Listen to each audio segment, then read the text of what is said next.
আমিনগাঁৱত দুই বাপ বেটাৰ অটপালিত অতিষ্ঠ হৈছে ৰাইজ। মাখন দেৱনাথ আৰু পুত্ৰ দীপক দেৱনাথে বন্ধ কৰিলে ৰাজহুৱা পানীকল। চৰকাৰৰ তৰফৰ পৰা আমিনগাঁও পোষ্ট অফিচ কলনী অঞ্চলটিৰ দুখীয়া ৰাইজৰ বাবে স্থাপন কৰা পানীকলৰ পানী ব্যৱহাৰত বাধা আৰোপ কৰি আহিছে মাখন দেৱনাথ আৰু পুত্ৰই। ৰাইজক খোৱা পানীৰ পৰা বঞ্চিত কৰি মাখন দেৱনাথ আৰু পুত্ৰই পানীৰ ব্যৱসায় কৰি অহাৰ গুৰুতৰ অভিযোগ উত্থাপন হৈছে আৰু এই অভিযোগ উত্থাপন কৰিছে ভুক্তভোগী ৰাইজে।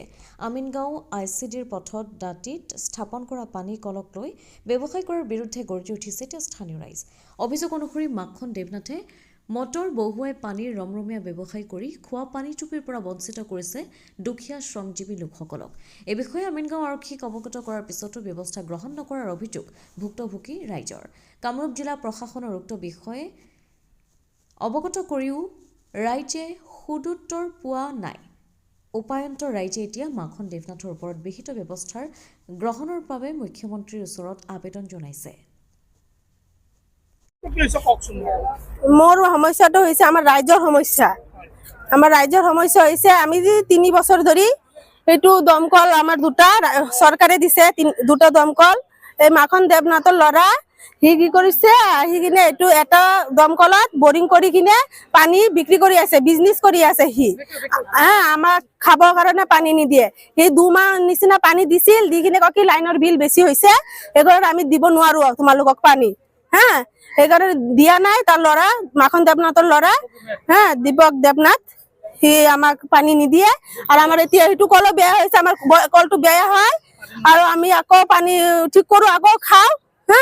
খাওয়াৰ পিছত এতিয়া আমাৰ মানে দুটা কলেই লাগে, আগৰ নিচিনা লাগে। একটা কল বেয়া হলে আমি আৰ একটা কলেৰ পৰা পানী খাব পাৰো।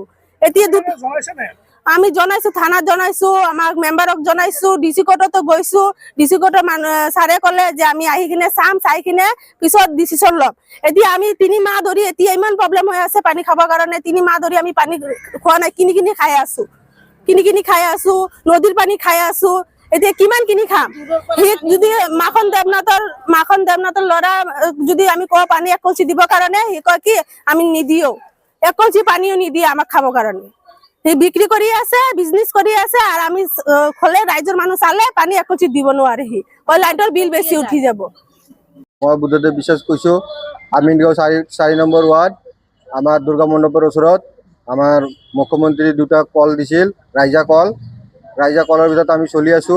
চলাৰ পিছত মাখন দেৱনাথ এটা তাতে কল এটা দখল কৰি কেনে এই বিজনেছ কৰি আছে। অটো ভেনত এই দোকানে পানীটো দি আছে। দিয়াৰ পিছত এতিয়া আমি পানী পোৱা নাই। এটা কলত আমি হাত দি কেনে পানী পোৱা নাই, হাত মাৰি আছো। এনেকৈ হাতে কল, টেম কল বুলি কয় এইটো। এতিয়া আমি তাতে পানী পোৱা নাই। আমাৰ মোটামুটি 200-300 ঘৰৰ অসুবিধা হৈছে পানীৰ কাৰণে। আৰু আমাৰ পানী খুজিব গ'লে কয় আমি পানী নিদিওঁ, হেন তেন এইগিলা আমাৰ লগত দম চম দি আছে। সি এনেকা 2 দিন 3 দিন আমি থানাত গৈছো, থানাত একো ব্যৱস্থা কৰা নাই। ডিসি অফিসত গৈছো, তাতেও ব্যৱস্থা কৰা নাই। এতিয়া আপোনালোকে স্যাৰ কি কৰিব আপোনালোকে জানে। আৰু আমি আমিনগাঁও পোষ্ট অফিস কলনী থাকোঁ। চৰকাৰে আমাক 2টা কল দিছে। প্ৰথমত পানী পাইছিলোঁ, এতিয়া মাখন দেৱনাথে মটৰ লগাই পানী পুৰা উঠাই লয়, আমি ৰাইজে পানী নাপাওঁ। আৰু যদি পানী খুজিব যায় 1 কলচি নাই, পানী চানী নিদিয়ে, আমাকে ধমকি চমকি দিয়ে। আমি পানী নোহোৱাকৈ ৰাইজে কেনেকৈ জীয়াই থাকিম? আমি প্ৰথম থানাত জনালোঁ, থানা কৈছে যে আমাৰ কেছ নহয়, চৰকাৰৰ ডিসি কোৰ্টত জনালোঁ। ডিসি কোৰ্টে কৈছে এতিয়া পানীৰ কেছ, এতিয়া আমি চাব লাগিব। ডিসি কোৰ্টৰ পৰা একো ডিচিশ্যন নাহিল। এতিয়া আমি কি কৰিম? চৰকাৰৰ আমাৰ এটাই দাবী, পানীটো লাগে আমাক। চৰকাৰৰ আমাৰ এইটো দাবী, পানীটোৰ সুবিধা কৰি দিয়ক। ব্যুৰো ৰিপৰ্ট, অমৃত নিউজ 24/7।